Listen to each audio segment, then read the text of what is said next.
जाने कि हम उपासना के फल को प्राप्त कर लिए। लक्षण है उसके। किसी भी साधन से चले जब ये लक्षण आ जाए तो जान लेना कि साधना परिपक्व हो गई, साधना पक गई, अर्थात वो सिद्धावस्था को प्राप्त हो रहा है। क्या लक्षण? सबसे पहला लक्षण उसके अंदर आता है मरने का भय खत्म हो जाना,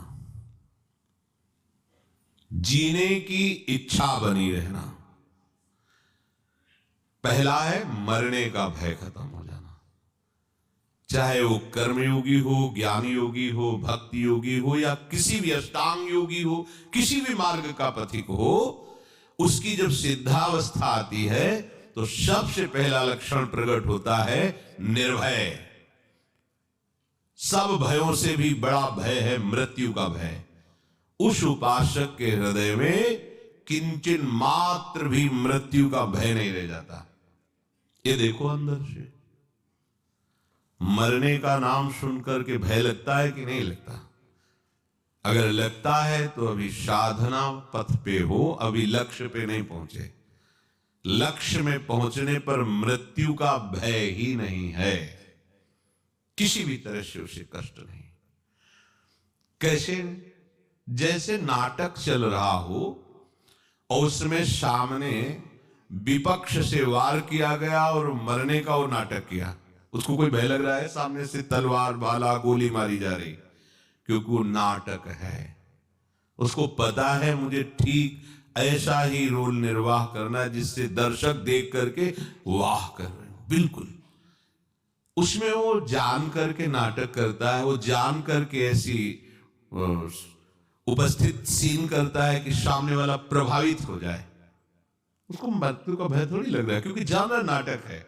ऐसे ही ठीक जो परिपक्व अवस्था को प्राप्त है वैसा ही नाटक देखता है। जैसे प्रलय में भी भयभीत नहीं होता भक्त, ऐसा शास्त्रों में आया। तो सैकड़ों हजारों आप नाटक देखते, उसमें देखते सैकड़ों लोग मारे जा रहे, गांव के गांव जलाए जा रहे हैं, आपको थोड़ी भी पीड़ा नहीं होती, क्योंकि मूल में आपको पता है नाटक है, ये दिखावटी है, वास्तविक ऐसा नहीं है। ऐसे ही उस पवित्र अंतःकरण वाले परिपक्व अवस्था को प्राप्त हुए किसी भी साधन पथ से जो चला है, उसको संपूर्ण संसार का नाटक रहस्य पता चल जाता है।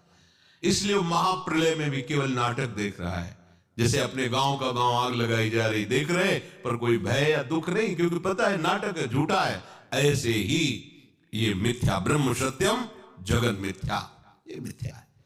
वो अपने शरीर को ऐसे मिथ्या अनुभव का है तो अनुभव होता है, जो मिथ्या है उसे अनुभव हो रहा है। अब उस असत शरीर के छोड़ने का उसे कोई भय नहीं है, क्योंकि उसने पहले ही छोड़ दिया है। माना हुआ अपनापन प्रभु के चरणों में ऐसा समर्पित हुआ कि देह शुद्ध ही गई, देह कुटुंब ते जाए छूट सब ही विधि नातो। जब तक मरने का भय है तब तक परिपक्व अवस्था नहीं है। मृत्यु का भय खत्म हो जाए। जांचो, यहां सब 1 मिनट में लीला प्रवेश की बात करते हैं। मुझे भगवत प्राप्ति हो गई, मुझे ब्रह्म बोध हो गया है, तो ऐसे कपड़ा क्यों रखे? बोलो व्यक्ति दिखाई देते हैं ना, ब्रह्मबोध हो गया और व्यक्ति दिखाई देते हैं। जिसे ब्रह्मबोध हो जाता है उसकी ब्रह्म दृष्टि हो जाती है, व्यक्ति कहां? गलत नहीं चलो, सही से चलोगे तो ब्रह्मबोध हो जाएगा। इसीलिए तुम्हें मनुष्य शरीर मिला है। हाँ, मुझे राधा कृष्ण का साक्षात्कार हो। अरे जब तक मैं हूं तू है तब तक कहां साक्षात्कार है? जिन्हें साक्षात्कार होता है वो वही होते हैं। जानत तुम्हें हो जाती। मैंने साक्षात्कार किया वो कर ही नहीं सकता। जिसने साक्षात्कार किया बताने वाला ही नहीं रह जाता। जो बताया जाता सब बाहरी बात होती है, आंतरिक तो बताया ही नहीं रहता। मरने का भय खत्म हो जाए बस। दूसरा, जीने की इच्छा ना रह जाए। देखो कितना सुंदर है, जीने की इच्छा। अभी शरीर नष्ट हो जाए क्या, जीने की इच्छा नहीं। जितनी श्वासें हैं राधा राधा राधा। हमें क्या जरूरत है कि हम शाम तक जिए और साधना करें? क्यों इच्छा कर रहे हो? श्री जी की इच्छा है कि यही श्वास आखिरी हो तो राधा हो गया। इसलिए हम हर श्वास में राधा बोलेंगे। पता नहीं कौन सी श्वास हमारी आखिरी हो, हम क्यों जिए? अगर जीने की इच्छा है तो शरीर राग है, शरीर राग है तो भोग का सुख भाव है, भोगों का सुख भाव है तो संग्रह बुद्धि है, संग्रह बुद्धि तो जिसको हमने संग्रह किया, जिसे अपना माना वो छूट जाएगा, इस बात का भय है। इसलिए मृत्यु से भय लगता है और जीने की इच्छा रहती है। शरीर राग, कर्ता भोक्ता भाव यही भय प्रदान कर रहा। मूल बात समझिए, जीने की इच्छा खत्म हो जाती है। जब तक जीने की इच्छा है तब तक अज्ञान है, मरने का भय है तो अज्ञान है। कुछ भी पाने की इच्छा, तीसरा, पहला मरने का भय, दूसरा जीने की इच्छा, और तीसरा कुछ भी पाने की इच्छा। कुछ भी, कुछ पाने की इच्छा नहीं, जा ही न चाहिए कबहू कछु। तो कह दे कि प्रभु की पाने की इच्छा। तुम यहां सिद्ध के लक्षण बता रहे, साधक के नहीं। जो सिद्ध हो चुका है उसे कुछ पाने की इच्छा नहीं रहती, कुछ भी पाने की इच्छा नहीं रहती, क्योंकि जिनके पाने के बाद कुछ पाना बाकी नहीं रह जाता, वो प्राप्त ऐसे हो जाते हैं कि अपना पता ही खो जाता है, वही वो रह जाते हैं।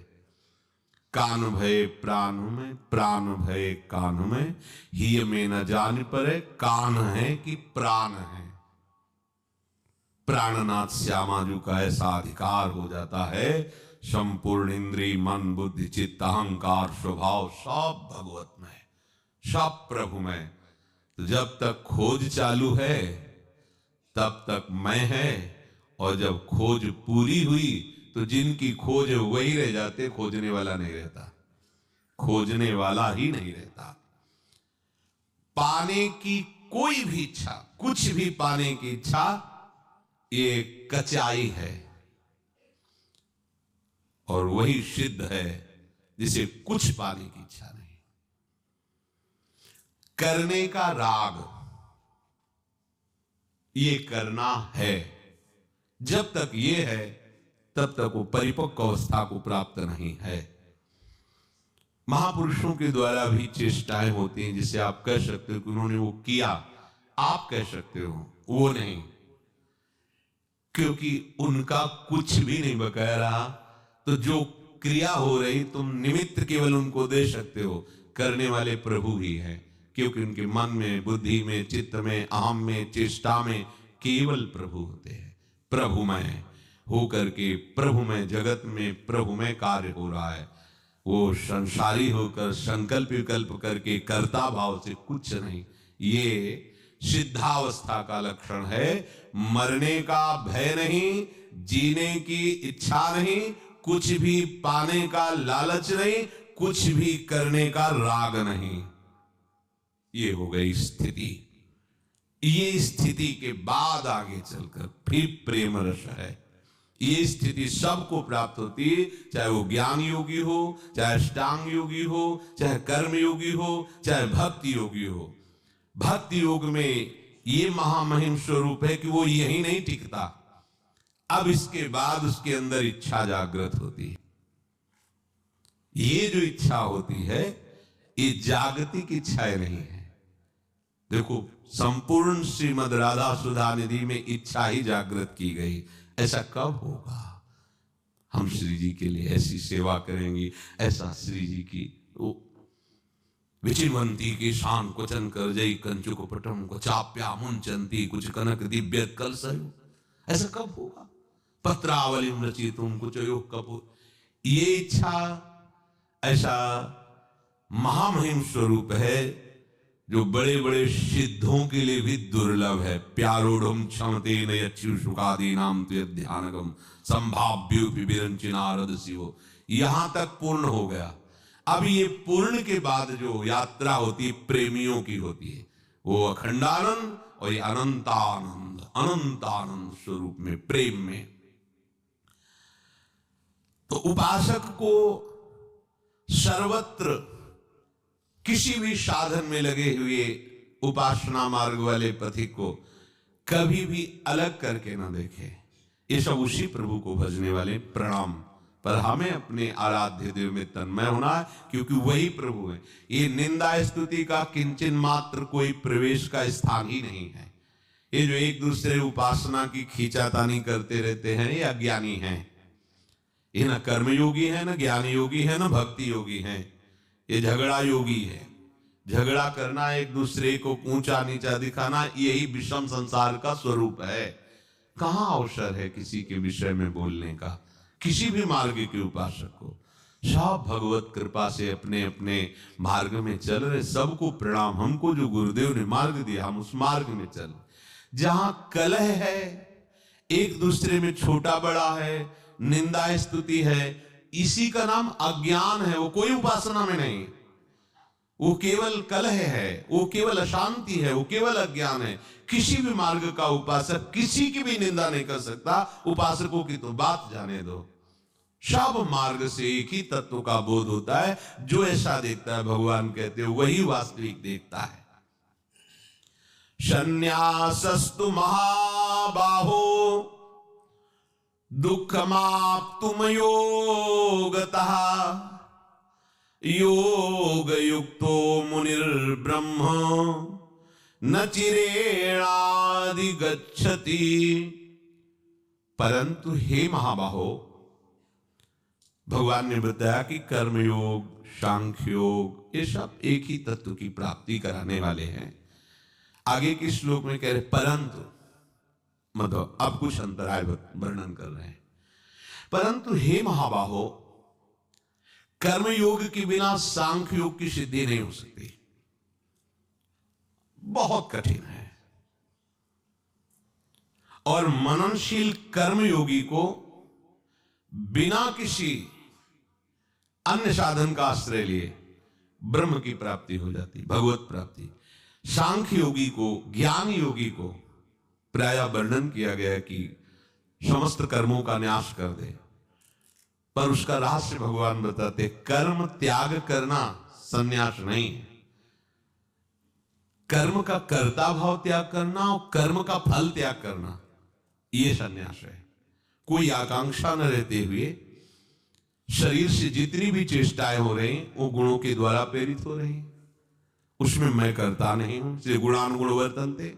और जितनी चेष्टाएं हो रही, वो सब मंगलमय, दूसरों के सुख के लिए हो रही, भगवत प्राप्ति के लिए हो रही, भगवत प्रीत्यर्थ हो रही। तो उसे अन्य कोई साधन करने की जरूरत नहीं, इसी से ब्रह्म प्राप्ति हो जाएगी। लेकिन जो केवल ज्ञान मार्ग में है, उसको साधना करनी पड़ेगी कर्मयोग की। क्या? जैसे अपने गुरु की आराधना है, उनकी आज्ञा में रहना है, शास्त्र सम्मत भगवत आराधना करनी, और उसका फल होगा हृदय निर्मल होगा, तत्वबोध हो जाएगा। केवल ज्ञान पढ़ करके और उपासना स्वीकार न करे, बिल्कुल उपासना, तो वस्तु को प्राप्त नहीं हो सकता। बड़ा कठिन है शरीर राग त्यागना। लेकिन कर्मयोगी का ऐसा हो जाएगा। सांख्य योगी का लक्ष्य होता है तत्व का अनुभव होना, परंतु राग शरीर से रहता है। अब ये राग बिना मिटे तत्व का अनुभव नहीं होगा। इस राग के मिटाने के लिए उसे साधना करनी पड़ेगी, और राग मिटाने का सुगम उपाय है कर्मयोग का अनुष्ठान। जब दूसरों के हित के लिए, दूसरों को सुख पहुंचाने के लिए चेष्टा की जाती है, तो वो बांधती नहीं, वो मुक्त करती है। और जब अपने लिए की जाती है, अपने सुख के लिए, तो वो बांधती करना ही पड़ता है। गुरु की आज्ञा में रहना, गुरु की सेवा में रहना, उनके अनुसार जगत मंगल के लिए नाम कीर्तन करना, वो भक्ति भगवान की प्रेममय उपासना नहीं है वहां, पर वो नाम कीर्तन करेगा, वो आराधना करेगा। कोई भी, जैसे ज्ञान मार्ग के पथिक के भगवान विश्वेश्वर विश्वनाथ जी को जल चढ़ाना, अर्घ देना, सब कर रहे हैं, तो करना पड़ेगा, उससे राग मिटेगा। यद्यपि ज्ञान की सिद्धि अक्रियता में है, अकर्ता, वो स्वरूप है, अब भी है, अज्ञानी के अंदर भी वही है। स्वरूप अकर्ता है, स्वरूप आकांक्षा रहित है, उसमें कोई चाह नहीं। पर जब तक हम उस स्थिति को नहीं पहुंचते तब तक देह भाव में जो हमारा राग हो गया है, इसको मिटाने के लिए आराधना करनी ही पड़ेगी। आदि गुरु भगवान शंकराचार्य जी कह रहे हैं कि जंतु नाम नर जन्म दुर्लभमतः पुंसस्त्वं ततो विप्रता तस्माद्वैदिक धर्म मार्ग परता विद्वत्मस्मात् परम आत्मानात्म विवेचनम स्वनुभयो ब्रह्मात्मना संस्थितिर मुक्तिर्नो सतकोटि जन्म सुकृतैः पुण्यैर्विना लभ्यते। जीव को मनुष्य जन्म मिलना बहुत दुर्लभ है। जंतु नाम नरजन्म दुर्लभ मतः, बहुत दुर्लभ है। शास्त्र में जगह जगह महाराज निमि नो योगेश्वर से कहे दुर्लभो मानुषो देहो बड़े भाग मानुष तन पावा। जगह जगह इसकी दुर्लभता है, क्योंकि इससे भगवत प्राप्ति होती है। यही बात दुर्लभ है। नहीं तो देवताओं के ऐसे शरीर है कि जहां से निकल जाए तो सौरभ छा जाए, सुगंध ही सुगंध छा जाए।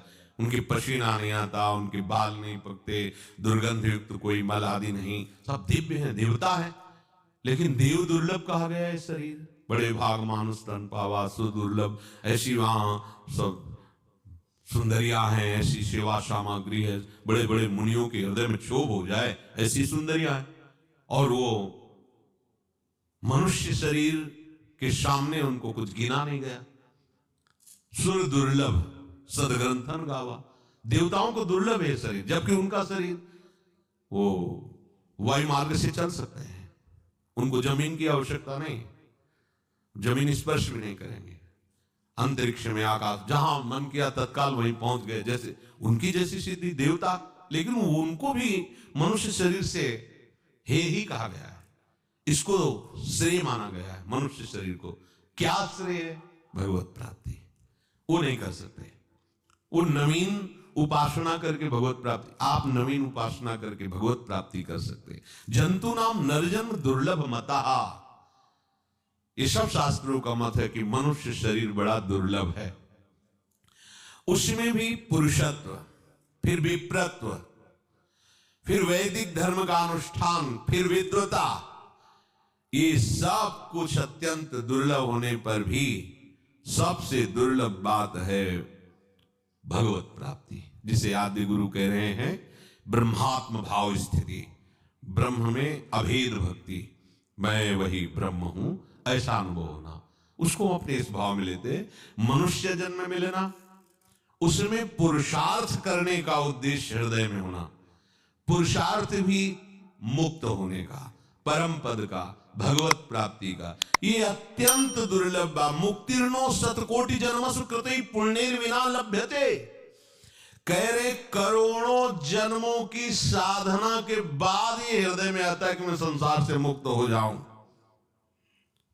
तो आप लोग आज से भक्ति नहीं कर रहे, वो तो आचार्य हैं, त्रिकालज्ञ हैं। करोड़ों जन्म से कुछ ना कुछ साधन बनता रहा, तब धीरे धीरे ऐसा पद में भी एक पढ़ा था कि बहुत जन्म जब उनकी भक्ति, फिर इसके बाद जो है श्री कृष्ण की भक्ति, फिर उसमें भी श्री कृष्ण द्वारिकाधीश, मथुराधीश, उसमें भी ब्रजमंडल ब्रजेंद्र नंदन, उसमें भी नवनिवृत्त निकुंज की भक्ति। ये तो अत्यंत वो क्रम वर्णन है। इतने जन्म उनकी आराधना, तो आपको लगता है कि अब अपने लोग को ज्ञान नहीं, पीछे क्या क्या आराधना हुई, अपने को ज्ञान नहीं, पर जरूर हुई होगी आराधना, तभी हमको ऐसा श्री जी ने आकर्षण किया, सौभाग्य